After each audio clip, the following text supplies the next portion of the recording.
नमस्कार साथियों। आज की सबसे बड़ी खबर सामने आ रही है ईपीएस 95 पेंशन को लेकर, और ये खबर हर पेंशनधारी के दिल से जुड़ी है। आप सब जानते हैं कि हम पिछले कई सालों से ईपीएस 95 पेंशन बढ़ाने की मांग को लेकर आवाज़ उठा रहे हैं। अब हालात बदलते नजर आ रहे हैं। सरकार की ओर से महत्वपूर्ण संकेत मिले हैं जो हमारे संघर्ष की जीत की तरफ पहला कदम हो सकता है। इसलिए साथियों, अगर आपने अब तक हमारे चैनल ईपीएस 95 नेटवर्क को सब्सक्राइब नहीं किया है तो अभी सब्सक्राइब करें, वीडियो को ज़्यादा से ज़्यादा शेयर करें और हमारे इस आंदोलन को हर पेंशनर तक पहुँचाएं, क्योंकि ये सिर्फ एक खबर नहीं, ये हमारी उम्मीद, हमारा संघर्ष और हमारा हक है। ईपीएस पेंशन हक न्यूज़। सरकार ने 2025 तक ईपीएस 35 पेंशन बढ़ाकर 10,000 रुपये कर दी। कर्मचारी पेंशन योजना ईपीएस 95 भारत भर के लाखों कर्मचारियों के लिए सेवानिवृत्ति सुरक्षा का आधार रही है। अपनी शुरुआत से ही इसने एक महत्वपूर्ण सुरक्षा कवच प्रदान किया है, जिससे ये सुनिश्चित हुआ है कि पेंशन भोगियों को सेवानिवृत्ति के बाद एक स्थिर आय प्राप्त हो।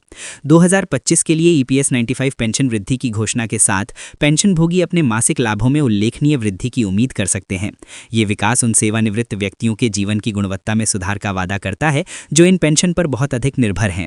इस लेख में हम इस वृद्धि के विवरण, इसके निहितार्थ और पेंशन भोगियों के लिए ये कदम क्यों महत्वपूर्ण है, इस पर चर्चा करेंगे। ईपीएस 95 और इसके महत्व को समझना। ईपीएस 95 को संगठित क्षेत्र के कर्मचारियों को पेंशन लाभ प्रदान करने के लिए कर्मचारी भविष्य निधि संगठन ईपीएफओ के एक भाग के रूप में शुरू किया गया था।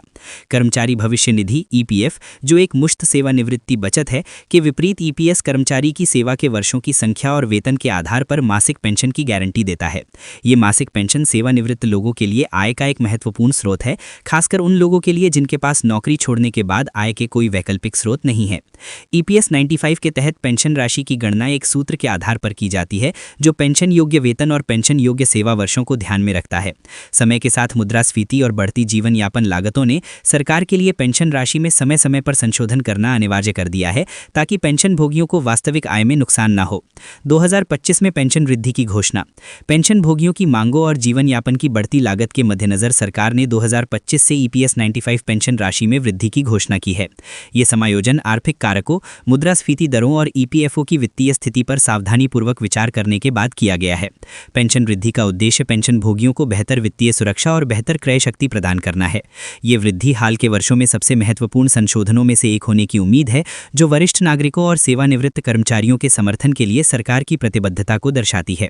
इस कदम को श्रमिकों के योगदान को मान्यता देने तथा ये सुनिश्चित करने की दिशा में एक सकारात्मक कदम के रूप में देखा जा रहा है, जिससे ये सुनिश्चित हो सके कि वे अपनी सेवानिवृत्ति के वर्षों को सम्मानपूर्वक जी सकें। पेंशन वृद्धि का पेंशन भोगियों पर क्या प्रभाव पड़ेगा? पेंशन भोगियों के लिए ईपीएस 95 पेंशन में वृद्धि का अर्थ है हर महीने अधिक व्यय योग्य आय। ये अतिरिक्त आय बढ़ती स्वास्थ्य देखभाल लागत, मुद्रास्फीति से संबंधित मूल्य वृद्धि और दैनिक खर्चों को पूरा करने में मदद कर सकती है।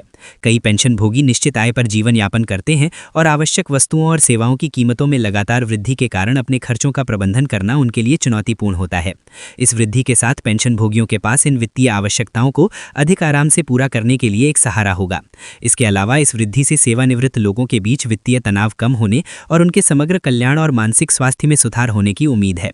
उच्च पेंशन का आश्वासन वित्तीय प्रबंधन की चिंताओं को कम कर सकता है और पेंशन भोगियों को अपनी सेवानिवृत्ति का अधिक पूर्ण आनंद लेने में सक्षम बना सकता है। पेंशन वृद्धि से व्यापक अर्थव्यवस्था को भी लाभ होता है। उच्च आय वाले पेंशन भोगी वस्तुओं और सेवाओं पर अधिक खर्च करने की संभावना रखते हैं, जिससे स्थानीय व्यवसायों को बढ़ावा मिलता है और आर्थिक विकास में योगदान मिलता है। इस बढ़े हुए खर्च का उन समुदायों पर सकारात्मक प्रभाव पड़ सकता है जहां सेवानिवृत्त लोगों की संख्या अधिक है। पेंशन वृद्धि को प्रभावित करने वाले कारक। पेंशन वृद्धि की सीमा निर्धारित करने में कई कारकों ने भूमिका निभाई। मुद्रास्फीति एक प्रमुख विचारणीय बिंदु है, क्योंकि ये निश्चित आय की क्रय शक्ति को कम करती है। मुद्रास्फीति के साथ तालमेल बिठाने के लिए इस पेंशन को समायोजित करके सरकार ये सुनिश्चित करती है कि सेवानिवृत्त लोग अपने जीवन स्तर को बनाए रखें। एक अन्य कारक ईपीएफओ की वित्तीय स्थिरता है। बढ़ी हुई पेंशन भुगतान को बनाए रखने की इस निधि की क्षमता इसके निवेश प्रदर्शन और वर्तमान कर्मचारियों व नियोक्ताओं के योगदान पर निर्भर करती है। सावधानीपूर्वक वित्तीय नियोजन और प्रबंधन ने ईपीएफओ के लिए अपनी दीर्घकालिक स्थिरता को खतरे में डाले बिना इस वृद्धि की घोषणा करना संभव बना दिया है। जनसांख्यिकीय रुझान जैसे सेवानिवृत्त लोगों की बढ़ती संख्या और लंबी जीवन प्रत्याशा भी पेंशन नीतियों को प्रभावित करती है। जैसे जैसे लोग लंबे समय तक जीवित रहते हैं, उन्हें लंबी अवधि की पेंशन की आवश्यकता होती है, जिससे समय समय पर संशोधन आवश्यक हो जाता है। पेंशन भोगियों को आगे क्या पता होना चाहिए? पेंशन भोगियों को पेंशन वृद्धि के सटीक विवरण, जिसमें संशोधित पेंशन दरें और प्रभावी तिथियां शामिल हैं, के बारे में जानकारी रखनी चाहिए।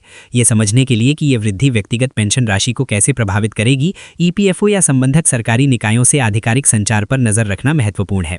अतिरिक्त पेंशन भोगियों को अपने पेंशन स्टेटमेंट की नियमित रूप से समीक्षा करनी चाहिए और यदि उन्हें कोई विसंगति दिखाई दे या कोई प्रश्न हो तो ईपीएफओ कार्यालयों से संपर्क करना चाहिए। सक्रिय रहने से ये सुनिश्चित होता है कि पेंशन भोगियों को वे सभी लाभ मिले जिनके वे हकदार हैं। पेंशन भोगियों के लिए अपनी समग्र वित्तीय योजनाओं की समीक्षा करने का भी ये उपयुक्त समय हो सकता है। पेंशन आय में वृद्धि के साथ कुछ लोग अपने वित्तीय भविष्य को और अधिक सुरक्षित करने के लिए अतिरिक्त निवेश या बचत रणनीतियों पर विचार कर सकते हैं। सरकार और ईपीएफओ की भूमिका। इस पेंशन वृद्धि में सरकार की भूमिका महत्वपूर्ण है। समायोजन की आवश्यकता को पहचान कर और उन्हें लागू करके नीति निर्माता सामाजिक कल्याण और आर्थिक न्याय के प्रति अपनी प्रतिबद्धता दर्शाते हैं। इस योजना के प्रशासक के रूप में ईपीएफओ इस वृद्धि को कुशलता और पारदर्शिता से क्रियान्वित करने में महत्वपूर्ण भूमिका निभाता है। इस पहल की सफलता के लिए बढ़ी हुई पेंशन का समय पर वितरण सुनिश्चित करना और पेंशन भोगियों के साथ स्पष्ट संवाद बनाए रखना आवश्यक है। सरकार और ईपीएफओ को भविष्य में आवश्यकता अनुसार समायोजन करने के लिए आर्थिक स्थितियों और पेंशन भोगियों की आवश्यकताओं की निगरानी जारी रखनी चाहिए। भविष्य की ओर देखना। ईपीएस 95 पेंशन का भविष्य। 2025 की पेंशन वृद्धि ईपीएस 95 पेंशन के भविष्य के लिए एक सकारात्मक मिसाल कायम करती है। ये बदलती आर्थिक वास्तविकताओं और जनसांख्यिकीय रुझानों के अनुरूप पेंशन नीतियों को अनुकूलित करने के महत्व को प्रकाशित करती है। जैसे जैसे भारत का कार्यबल और अर्थव्यवस्था विकसित होती है, पेंशन प्रणाली को सेवानिवृत्त लोगों की आवश्यकताओं के प्रति संवेदनशील बने रहना चाहिए। आने वाले वर्षों में पेंशन कवरेज में सुधार, लाभ बढ़ाने और फंड की स्थिरता बढ़ाने के उद्देश्य से और भी सुधार किए जा सकते हैं। डिजिटल नवाचार और बेहतर डेटा प्रबंधन पेंशन प्रशासन की दक्षता में भी सुधार ला सकते हैं। पेंशन भोगियों के लिए मुख्य बात यह है कि उनकी चिंताओं को सुना और संबोधित किया जा रहा है। ये वृद्धि केवल धन के बारे में नहीं, ये सम्मान, डिग्निटी और देश के विकास में योगदान देने वालों के लिए एक सुरक्षित और आरामदायक सेवानिवृत्ति सुनिश्चित करने के बारे में है। निष्कर्ष।